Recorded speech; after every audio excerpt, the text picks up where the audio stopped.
Stop drawing, start explaining. AI Line Studios generates cloud and system diagrams instantly. Clear, structured, production ready. Hello everyone, welcome to AI Line Studio tutorial 84, and today's topic is how to add a moving dashes animation in Concept Sketcher in AI Line Studio. So after successfully registering on the platform, the first page you would be redirected to is the workspace page. There you would see the feature called Concept Sketcher. Click on it, and the next page you would be redirected to is the Concept Sketcher canvas. Here I have already generated the diagram for my use case, and my use case is CPU scheduling flow diagram, which shows the process arrival in job ready queues. And this diagram got generated in just 15 to 20 seconds. As today we are discussing about the animation, kindly click on the animation panel and enable the moving dashes animation.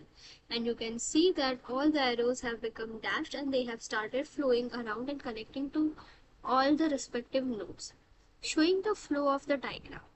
So if you want to change the dash color, you can do it from here. If you want to update the dash length, you can do it from this bar. If you want to update the gap length, you can do it from here. If you want to change the animation speed, you can use this bar. So basically, adding a moving dashes animation in Concept Sketcher helps you to make your diagrams more dynamic and easy to understand.